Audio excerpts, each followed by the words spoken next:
Good morning and good afternoon, everyone. It gives me great pleasure to extend to all of you all a very warm welcome on behalf of the Georgia Public Library Service, Colorado State Library of Iowa, and Maryland State Library to say how grateful we are to our speakers and to everyone that's listening in today. We have partnered together to offer the first ever multi-state library conference. At the end of today's conference, you will receive a survey. Look for the survey in your inbox. The last page of the survey will serve as your certificate of attendance. And for more information or questions regarding that, please contact your local CE coordinator. Once again, thank you all for attending today's sessions, and I hope that you enjoy. I will turn this over to our first session's host, Nini. Hi, everyone. This is Nini Began. Hello, this is Nini Began. Welcome to the Multi-State Virtual Library Conference. I'll be your host for this session, which features roles librarians can play in advancing a more peaceful and informed society from our keynote speaker, Dr. Clara Chu. This event is supported through funding from the Colorado State Library, the Georgia Public Library Service, the State Library of Iowa, the Maryland State Library, and the Library Services and Technology Act through the Institute of Museum and Library Services. Before we get started, I have a few things to share with you. This session will be recorded and archived. A link will be sent out next week with access to the archived session. If there are other people watching this webinar with you, we'd love to hear about it so that we can have an accurate head count for our records. Please make note of your additional people so we can get it from you later. You'll have an opportunity to submit text questions for our presenters. Just type them into the Q&A panel. You will receive CEUs for this session and our other sessions today, so look for the survey link in your inbox on Friday.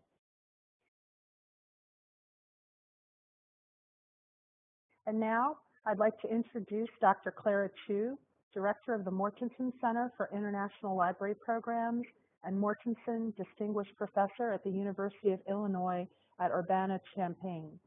Dr. Chu's research focuses on understanding the library and information needs, uses and barriers faced by multicultural communities, and how they can shape information practices and institutions in the provision of equitable information access and foster social change. Thanks so much for being with us, Dr. Chu. We really appreciate it, and we're so excited to have you.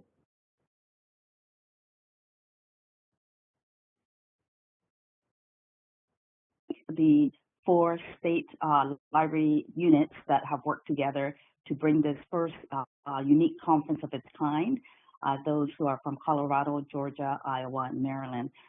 It's a pleasure to be here with you. And I also wanted to do personal thank yous to Nini Began and Dorcas Davis for all the support that they provided, organization and technical support respectively. So I wanted to spend the next about 50 minutes with you. I'll be leaving some time for some questions and answers. And what I wanted to do is to start to share with you some ideas for libraries for peace and social justice.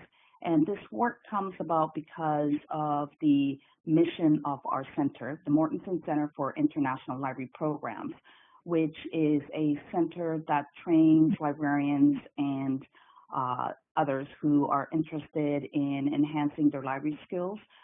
They are usually librarians from other parts of the world that come to the U.S. to train, or we go out to other countries to train them. And so what I wanted to share with you today is some of the work and some of the ideas that we have around how libraries can advance peace and social justice. So during this presentation, I'll be focusing on the following aims. One is to explore libraries and librarians as peace builders and the skills that they might need to do this kind of work, peace building, and also to help create consciousness about librarians' possibilities and impact in building healthy and just communities. So what is it that we can do to build peace or what are we already doing? Because what you'll see is that you'll begin to recognize that there are some things that we are already doing. So when we talk about peace, oftentimes people have different ideas of what that is. So I thought as I'm talking a little bit about this and as an opportunity to share, if some of you are online, if you wanted to share on the Padlet, which is the address librariesforpeace.org/perspectives, then you might type what you think your definition of peace is, or how do you know peace when you see it. And for those of you who want to share, I invite you to type what you think peace is, or how you might define it, or what it might look like. And if you have some images or other multimedia that you want to share with other librarians, you can add that to the Padlet. And so the Padlet allows you to share some ideas that you already have or some work that you're doing online, and that will be shared with librarians all over the world. So as we're thinking about peace, all of us might think of it in terms of the absence of war, but there are other ways to think about it. And so we want to be able to explore this a little bit. So as some of you are typing, if you want to share, we'll just continue and move forward with the presentation. And so don't hesitate, as I said, during any time of the presentation, if you have your particular ideas of what peace is, then to share that with all of us. So one thing that we have seen in our media is an image that looks very similar to the bottom of your screen. And that is the situation that we encountered where there was a protest this past Sunday in Charlottesville, Virginia, and one particular individual decided that they wanted to stop the protest, and they drove a car which killed and injured others. And so a very similar situation of people marching to address their particular concerns is what you see above, which is a march in Ferguson, Missouri in 2014, after there were, not just in Ferguson, but in many other places, the shooting of young Black men by police. And so if I were to now ask you what is peace, one of the considerations is your definition any different? Is your definition different when you are in the midst of difficult times, in the midst of conflict, in the midst of chaos? Is that answer different from when you're sitting at home, maybe having a cup of tea or a cup of coffee and enjoying some music? And so these are all different ways that we can consider peace in different moments in our lives, and to think about them in terms of where does the library fit in. And so when we're thinking about peace, we can look towards UNESCO, so the United Nations Educational, Scientific, and Cultural Organization. They have in their constitution the following part of a phrase that is part of their constitution and therefore drives their mission. And that is, and I quote, since wars begin in the minds of men, it is in the minds of men and or women that the defenses of peace must be constructed. And so it really puts the onus on us as the community of the world that the conflicts that we have created them, so it's up to us to share in the solution. And so when we're thinking about peace, then one of the things that libraries can be part of is to promote and enhance a culture of peace and nonviolence. And that would mean a commitment to peace building, mediation, conflict prevention and resolution, peace education, education for nonviolence, tolerance, acceptance, mutual respect, intercultural and interfaith dialogue, and reconciliation. So as you're hearing each one of these words, are there things that you're already doing, or are there things that you might be doing to create or enhance a culture of peace and nonviolence in your particular community? So now I'd like to go from a definition of what peace is or a culture of peace, and also to think about how we might be able to create and enhance it in libraries and by librarians. So the concept and the definition that I like to use is one from the Dalai Lama. And he states, peace does not mean an absence of conflict. So it's not just a matter of not having conflicts, but it's because difference will still be there. They still remain. So therefore, he states, peace means solving these differences through peaceful means, through dialogue, education, knowledge, and through humane ways. And so just because we don't outwardly see conflict, it doesn't mean that conflict might not exist, because when we harbor a notion that we are different and that difference means we may be worse or better than others, then it's a situation where it creates a separation, it creates a barrier between people communicating, respecting, and understanding each other. So the emphasis is, can libraries, through peaceful means, create an environment for dialogue, education, knowledge, and through humane ways? So we can think respectively in terms of dialogue through space that we offer, dialogue through the communication channels and technology that we have, education through our programs and our collections, as well as knowledge we have when we're dealing with our community. So there we go. So we're thinking about two particular aspects of peace. One would be conflict. And so we can examine within each of our communities and ask ourselves some of the following questions, and then consider some of the potential solutions.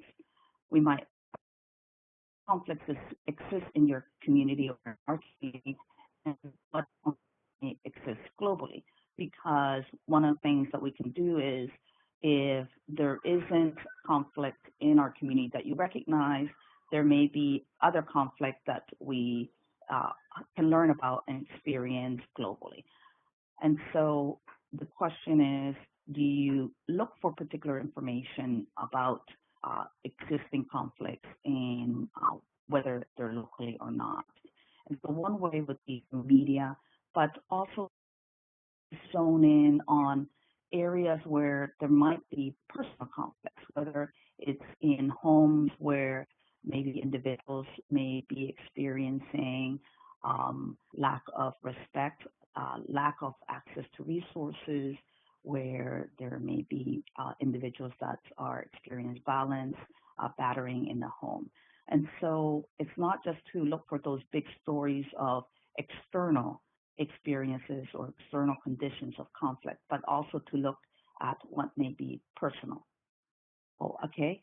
I'm hearing that things are breaking up, and so I'm not sure what I might be able to do more. Is that getting any better?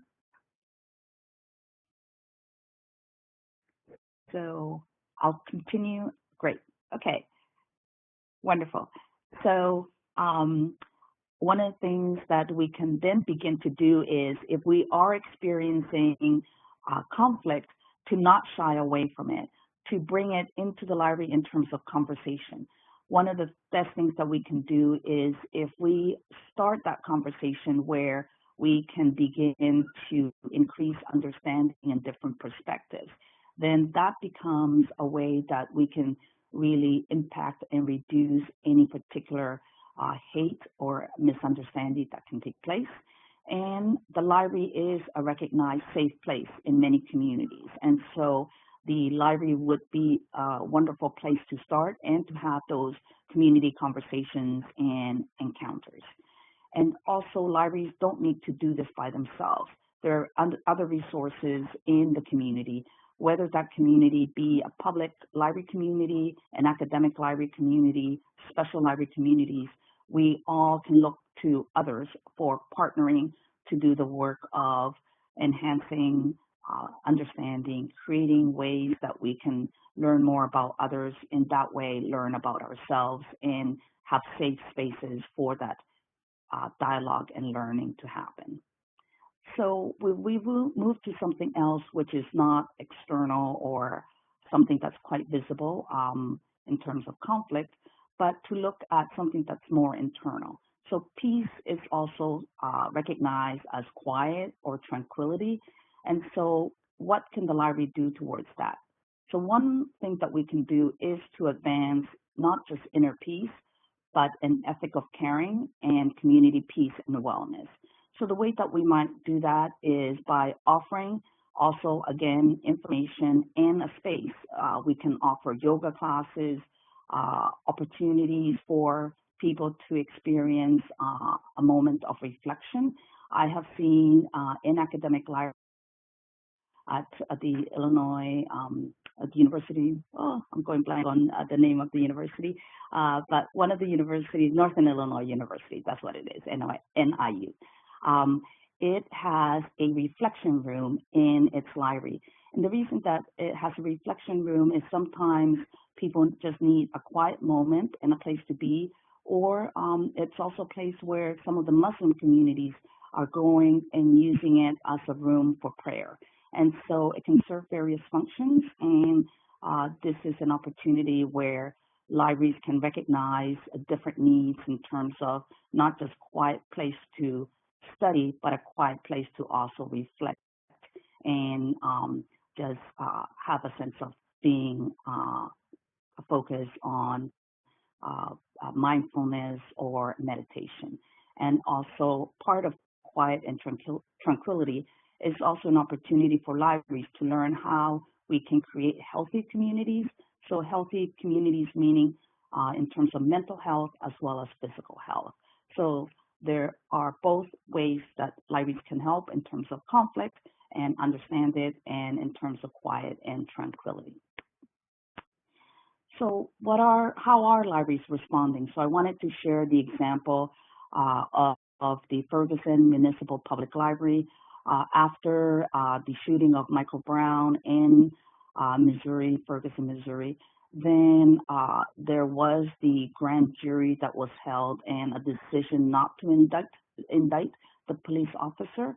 So at this time, then libraries were able to, or this particular library, by the leadership of Scott Bonner, he was able to keep his library open while schools were closed because of the concern of the protests. And then also through his library, he was able to create a healing kit. And these healing kits were provided and accessible to children and caretakers, where there were books that dealt with healing. There was a stuffed animal and other materials. And there was also a lot of support coming from the community, where there was a fund that was started and more than $350,000 were raised. So Ferguson could provide, the public library could provide the services that Scott Bonner's community had a need to address and support its community. Along with some of this work, then librarians also have created this particular website, Libraries for Black Lives, to be able to support the movement Black Lives Matter. And so this is the way that libraries are doing work in alignment, where they are creating those spaces for discussion of what librarians are feeling about what is taking place, and also how they can help their communities. So now I wanted to move to the work that we're doing at the Mortensen Center. As I indicated, we have been doing this work on Libraries for Peace because in our mission, it is that libraries and librarians can enhance international education, understanding, and more specifically, peace. And so with this Libraries for Peace initiative, it has many aspects to it. And so I wanted to share that this is a place where there are resources, a place to get ideas on action, and a place to celebrate International Day of Peace. So let me share a little bit what the approach is. The approach is that this platform allows individuals that are working in libraries or stakeholders of libraries or friends of libraries to be able to find ideas and share what they're already doing. And this particular approach is one where anyone in the world can participate because we are using a concept that's called collective impact. With collective impact, then this is a strategy that two Stanford professors developed where they consider that if organizations are working together, then we can solve the world's biggest problems, such as poverty, the environment, a healthier environment, and so forth. And so when we work as separate organizations, then we may coexist or we compete. And in that way, then we're not using our knowledge, our collective knowledge, and our resources. And so what they are proposing is that if we can work together, then we can create a stronger impact. When we start as different organizations to communicate, then we're starting to understand that we can create a network with information sharing. We have different expertise. We have different resources that we can begin to learn and maybe start to tap into. Then from there, you move on to cooperating, coordinating, collaborating. And then at some point, organizations feel that they are actually doing similar things and can actually create a program using their same talents and pooling them together. And so different talents to pull into a program of shared mission. And so by integrating, organizations have built trust. They are well connected, and it's no longer a place where we are distinct organizations and have our own turf. And so working together does take time, but one of the things that we find is that if we put the time into it, we get to know each other and we learn to pool resources and to gain trust. And so libraries are already using this approach of collective impact. If you type collective impact in libraries, you will see many examples. I'm sharing just one, which is the Baskerville Partnership. And through this partnership, then 10 community-based organizations, including the library, are helping to transform library services to enhance the possibility of individuals in Baskerville that are unemployed or seek better jobs. And so through the approach of 10 organizations together, they're able to tap into the different resources and be able to refer individuals to each other organizations and recognize that if they do this, then the users in the community have greater access to the different resources of the diverse organizations and city agencies. So they come up with a common agenda of how they can work together and share information about each other's services. And the Baskerville Library has been able to leverage the experience that they have, and now they have an IMLS grant to expand the work that they originally started a couple years ago. And so with peace, one of the things that we're trying to do is to enhance and create better and healthier communities. And the way that we do that is if we ensure that there is social justice. And so social justice, as defined by the National Association of Social Workers, they are looking at a community or a society where everyone deserves equal economic, political, and social rights and opportunities. And so I wanted to make a distinction between what is considered equality and what is considered to be equity. And so one of the things that we can see is if we give everybody the same resources, that means we give equal resources to everyone, then we look to the left and we find that maybe somebody already has resources. They're trying to look out over the fence. And so they really don't need that particular resource that's been given to them, while the person who you can see is shorter might need more resources.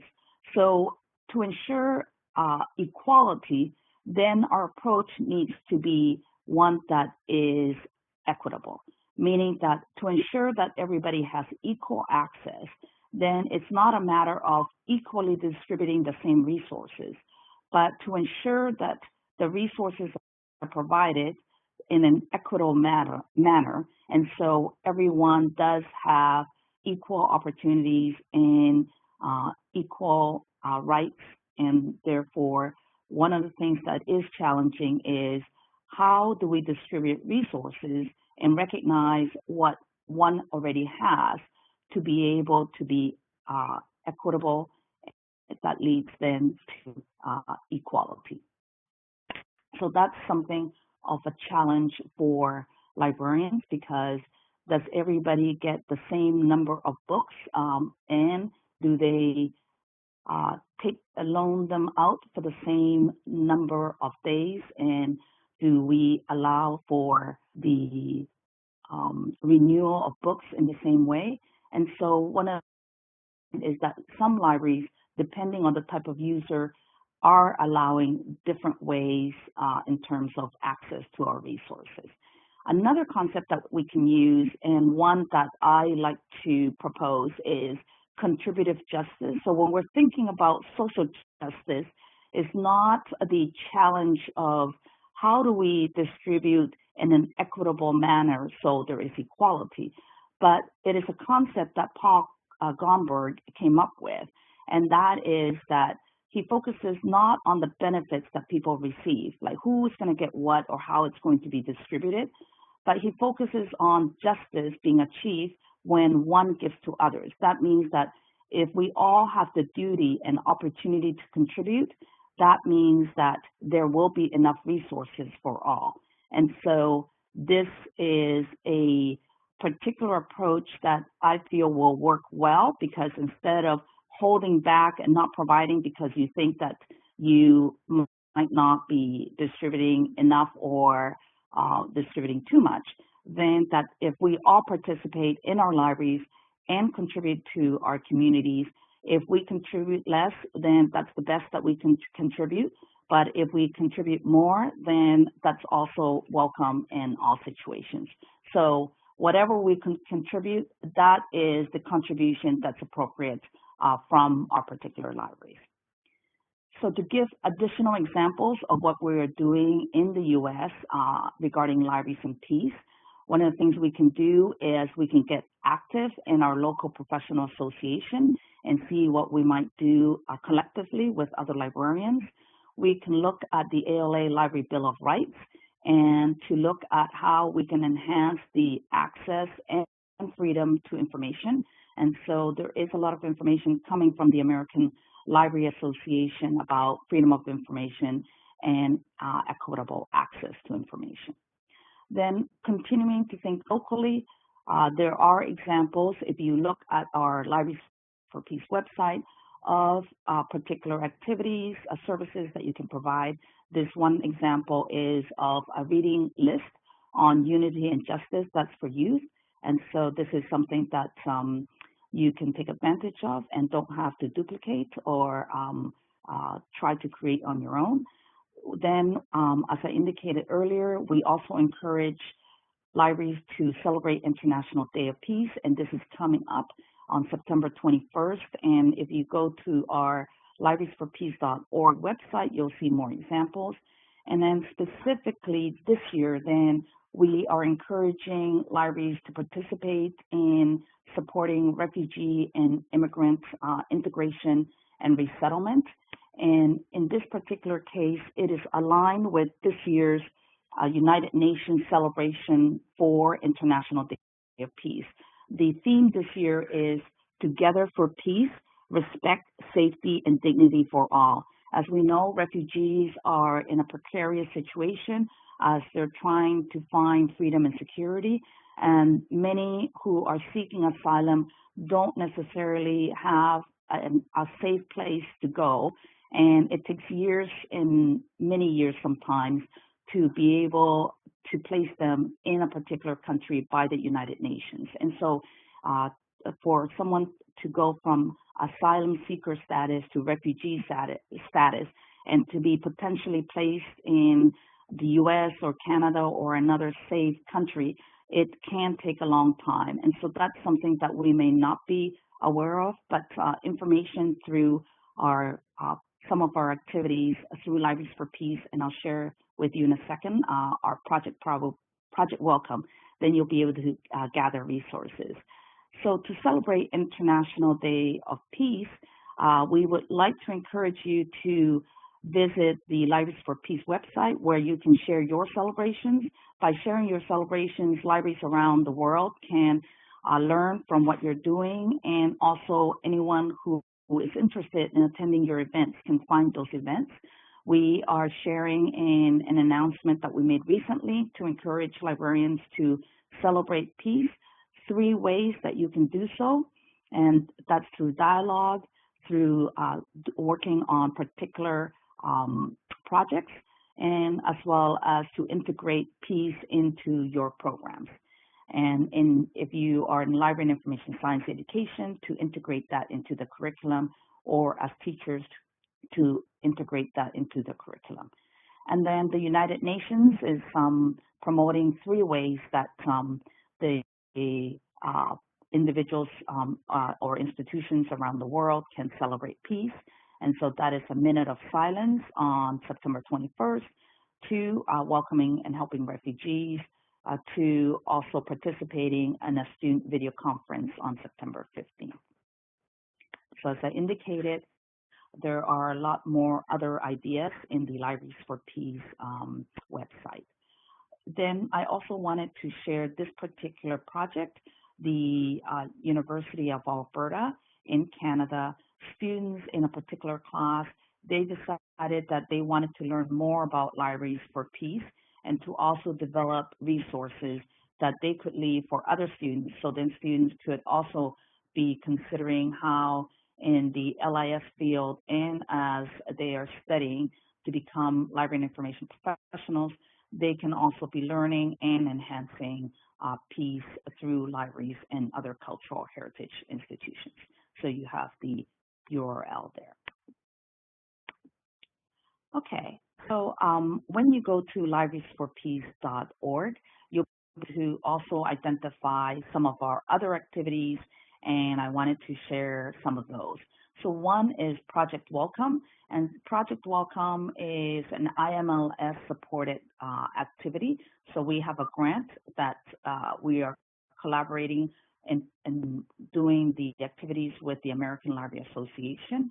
We have been holding discussion sessions to learn from librarians what it is that they're already doing, what challenges are they experiencing in serving refugees and asylum seekers, and what is it that they are missing in terms of knowledge or skills in being able to better serve refugees and asylum seekers.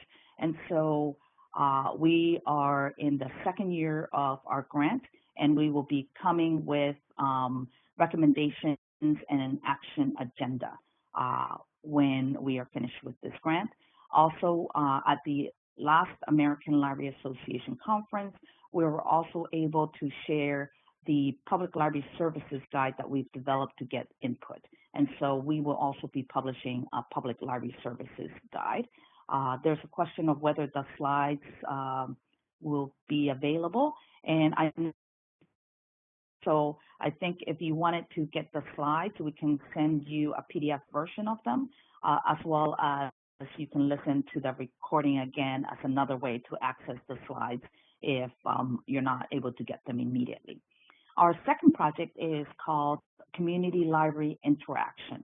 So Community Library Interaction, or CLIA, is a process where we are inviting libraries to work with their communities, to invite a sector of their community to come to the library and have dialogue. That means that we are supporting community conversations in libraries, and the community conversations are so they can get to know each other, identify collective issues of concern, and then identify what they would like to do about it. So what action would maybe a group of unemployed women like to do? And if they decide to take some action, then is that action leading to social transformation? What would they like to do that could potentially be duplicated and in other communities, or could they change policy or could they change legislation to ensure that there are services to unemployed women, to ensure that their skills are enhanced so that they have increased opportunities to enter the labor force. And so this particular project is going to be offering a clear guide, a guide to hold these community conversations that lead to action and social transformation. The way that we have been doing this is through a co-development process that I will describe in the session later today. And this process is one where we have invited libraries and their communities to come to labs that they are sharing with us their experiences. And then the guide that is developed in this manner will allow libraries to be able to have these conversations. So these conversations are not typical conversations of just getting to know each other the way we might do a coffee chat, but what is it that are issues of concern that we want to be able to work on to ensure that our lives are enhanced as well as there is social transformation. So to continue with what else we offer through Libraries for Peace, in Libraries for Peace, we know that libraries are doing a lot of work to enhance peace, and so there's an opportunity to share your stories, and the way that you would share your stories is to add your story to the map. So all activities such as the sharing of stories, the activities that you are participating or implementing to celebrate peace, as well as any action that you are partaking in. Let's say that you want to become more involved in serving refugees. You want to hold a clear conversation in your community. All these types of actions, you can pledge to do them on the map. And so this means that libraries that are doing work towards peace can all find each other, share concerns, share resources, and learn from each other. So I wanted to leave you with one particular resource, and that is what's called Community Toolbox. And this particular resource is wonderful in terms of working with your community, how you can support your community, and in this way then advance peace. Now I wanted to move us from the local, regional, or national to now looking at peace globally. If we look at the global state of peace and the work that is done through looking at the Global Peace Index, then we find that in 2016, there are two major trends that are continuing. One is that world peace overall is declining, and that there is a gap of the least and most peaceful nations. And so that gap is widening. And so we can have a sense of that through just the news that we might be listening to or watching every day, but some specific data from the index does provide and confirm that particular concern that you might have from watching media. And if we look at the United States, then the Peace Corps for the U.S. is lower in 2016 than it is in 2015. And when we look at the data, then it's largely due to a very high incarceration rate. Okay, so we placed 103 out of 163 countries. Globally, also, we look to the International Federation of Library Associations and Institutions, and that is IFLA, to give us guidance of activities that we can engage in to advance peace. And one of the initiatives that the organization is involved in is to support and advance the United Nations 2030 Agenda, or some of us might know it as the United Nations Sustainable Development Goals. These goals were agreed upon in 2015, and we have 15 years to reduce poverty, to be able to enhance the quality of education and the 17 areas that have been identified, whether it's related to economic progress, better labor opportunities, and overall peace. And so there are 17 Sustainable Development Goals. You can see a few of these in an example of what it is that libraries can do in relation to each of these Sustainable Development Goals.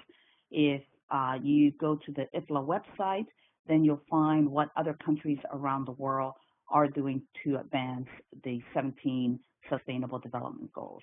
And so here you can see that the United Nations is trying to address overall many different areas, and IFLA was involved in the crafting of these, meaning not exactly at the table in terms of the text, but contributing evidence and information that information access, the preservation of cultural heritage, information literacy, and other forms of literacy are areas that are found within each of these development goals. So more specifically, you'll see that in the goal to advance peace, which is number 16, there is reference to access to information. So in terms of what we can do globally to advance peace, we can look again to the U.S. Sustainable Development Goals, celebrating International Peace Day. We can also look to the American Library Association, where there is the International Relations Roundtable group that is trying to share ideas as well as work on the international sustainable library development activities. And then, of course, the International Bill of Human Rights are particular rights that we should be familiar with and try to create awareness around these and share these in our communities. And then lastly, I wanted to share pillars of peace. So we want to make sure that there's a strong foundation for peace in our communities. And the way that that can happen is if we have a well-functioning government, sound business environment, equitable distribution of resources, acceptance of the rights of others, good relations with neighbors, free flow of information, high levels of human capital, and low levels of corruption. So some of us may think, oh, okay, we can help and support free flow of information. But if we take a step back, we can look at each of these areas and be able to bring technology to enhance information flow that will then help to address each of these areas. So in terms of sound business environment, we can support in our libraries independent business owners to be able to have better business practices. So there are ways that libraries can address each of these areas and be a strong foundation to building a stronger, peaceful environment in our community. And so to go back to the Peace Index, if we look at the Peace Index itself, it not only gives information about the United States, but it also brings it down to the level of each state. So if you wanted to look at your particular state, you can do that. And here we have the example of Maryland, and we know from some of the activities taking place in communities in Maryland that there are certain areas of the state that have challenges in terms of violent crime. So the data in this index for the state level is not as recent, and so you may find that things may have improved in your community and it may not be represented because it may not be, for the last year, but it's a good context and some background to give you a comparison across the United States. And then lastly, just to finish off, if we look at what mayors are focusing on to enhance peace at the local level, they have the mayors of U.S. cities have focused on economic development, public safety, budgets, infrastructure, and housing. And again, libraries can provide information to enhance and support each of these areas. And so just to finish up, one of the things that we might want to look to is if we are doing some work to advance peace, how can we measure that and what might be some areas? And so I wanted to share this particular set of indicators. There the International Fragile State Indicators. And so if we look to these indicators, they show us where it is that communities may have some vulnerability. And so these are areas that we can look to and hope to enhance. So with that, I wanted to thank you for considering some of these ideas and also hopefully be thinking of ways that together we can create a more peaceful and sustainable world. So I'm looking forward to any of the questions that you have. Thank you.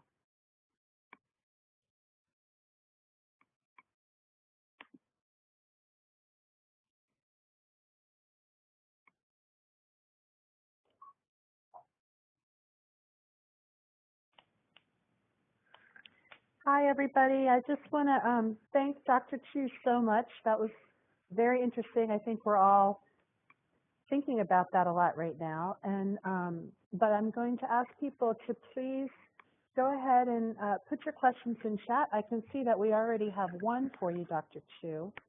Let me find that. William Peake is asking, do you have any idea what sort of policies the Northern Illinois University Library put in place for use of the reflection room? I don't have that information. I do know that it's been well received. People have been able to see that, oh, okay, I can use it for this purpose or that purpose. So people have found their own use for it, and there haven't been any conflicts as far as I'm aware. And so I think that a policy is critical because if people begin to ask, can I do this or can I do that?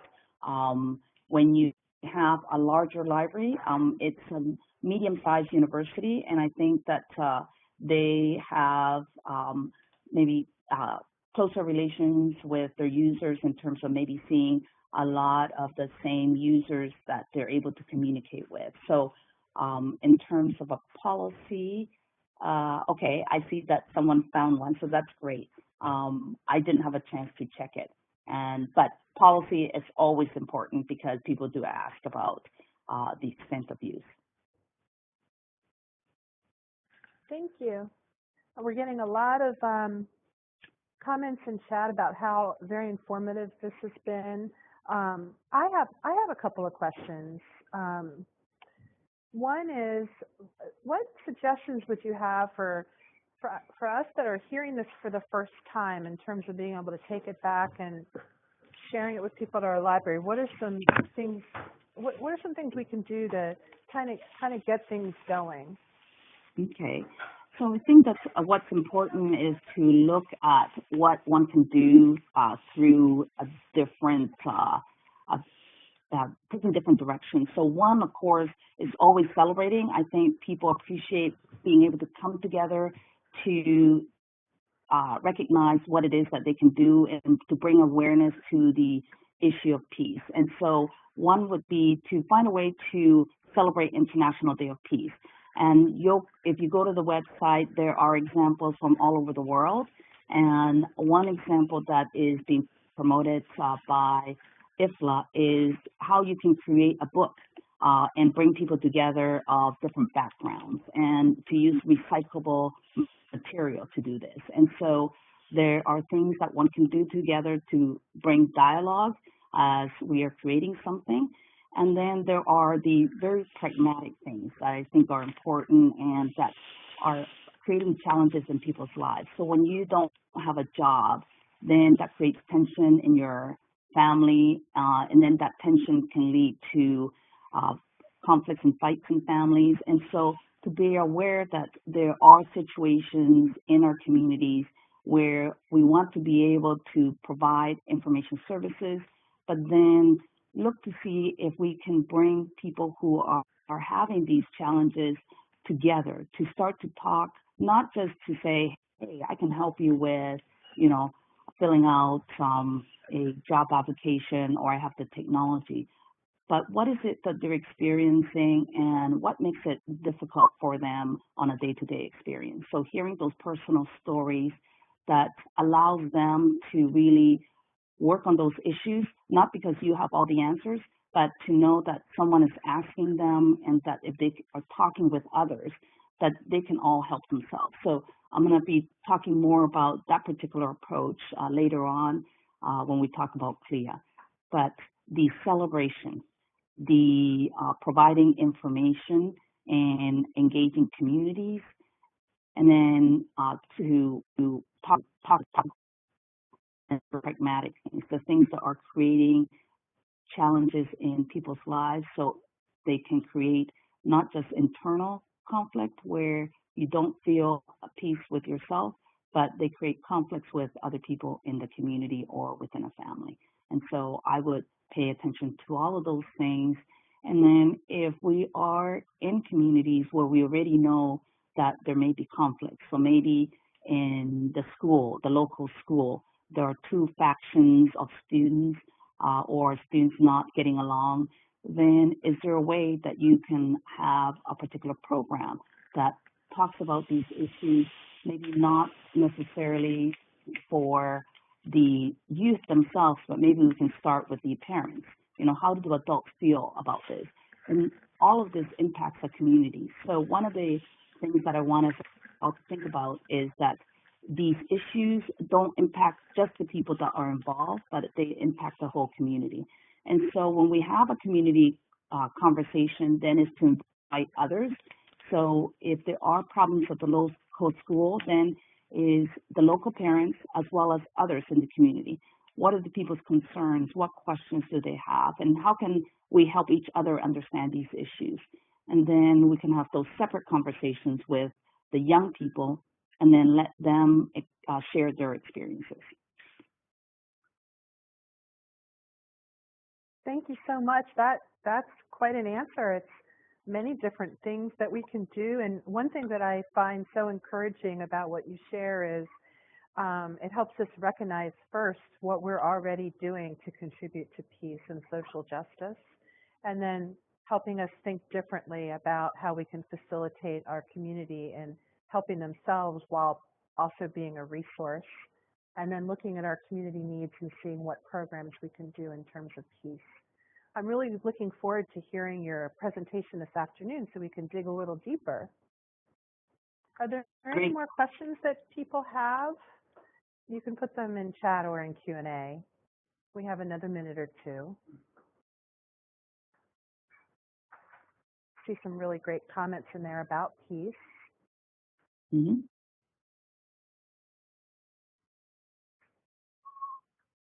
Yes, I like what Elisa has said. And that really comes from just an attitude that one has. If people can see that you're welcoming, then that allows others to model that particular approach. So even just looking at ourselves in terms of peace is a big step. Mm-hmm.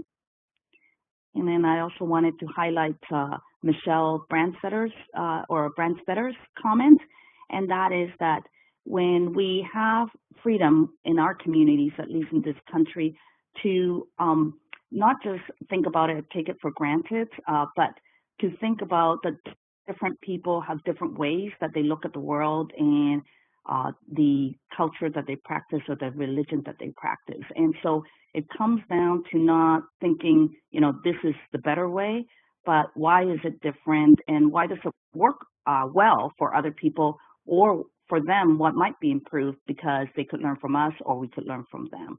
And so different, as the Dalai Lama said, is something for us to work to understand, and not necessarily that if we don't talk about them that we're all doing fine.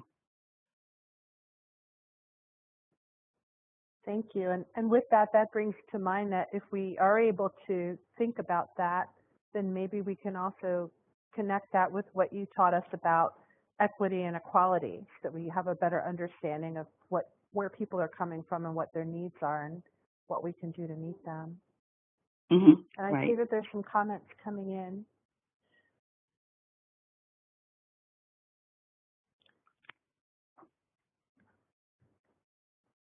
Okay, well, let me check the Q&A just to make sure there's no questions in there.